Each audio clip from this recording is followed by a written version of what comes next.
At the start of this millennium, the EU set forth a bold ambition to become the world's most competitive and dynamic economy.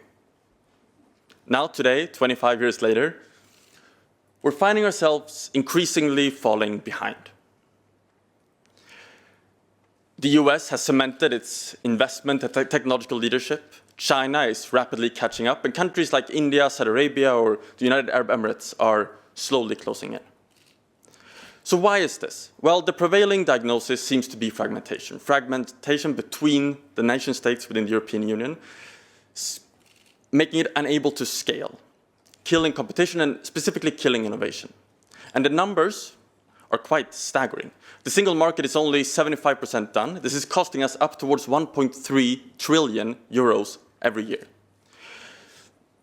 In the late 1990s, around 40% of the world's most valuable companies were European. Today that number is 10. Currently, only 8% of scale-ups in the world are based in Europe, compared to 60% in North America. And in the past 40 years, Europe has only created one company over 100 billion, compared to the US creating 7 worth over 1 trillion. But despite this, there is still hope. We have around 35,000 early-stage startups, more than any other region in the world. Our VC funds, despite being smaller than those in the US, tend to outperform their American counterparts. And we have some of the best research and innovation capabilities in the world due to our talent and our highly educated workforce. And nowhere is this more seen than within the green tech space. Between 2016 and 2021, roughly 30% of all green tech innovation came from Europe, way more than the US and China.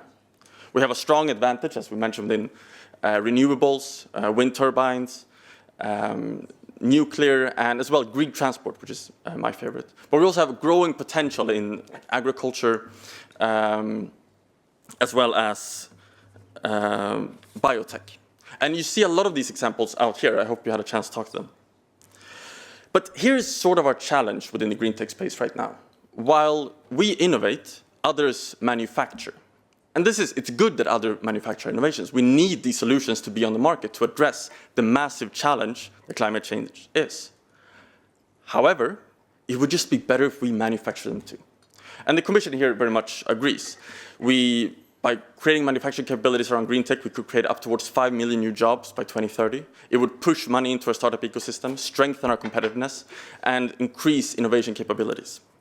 But to do this, we must start at the minimum to implement the EU Startup and Scaleup Strategy.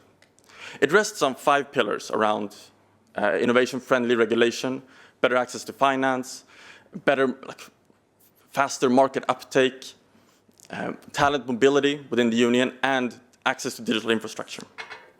All of these are critical to build a strong green tech sector, address European competitiveness, and address the challenges we stand in front as a planet. And by implementing policy proposals such as the European Innovation Act or the 28th regime, we will not only help build and accelerate this, we will provide the solutions that will be needed in the next decade, the next 20 years, the next 30 years, up towards the next 60 years. And this is important.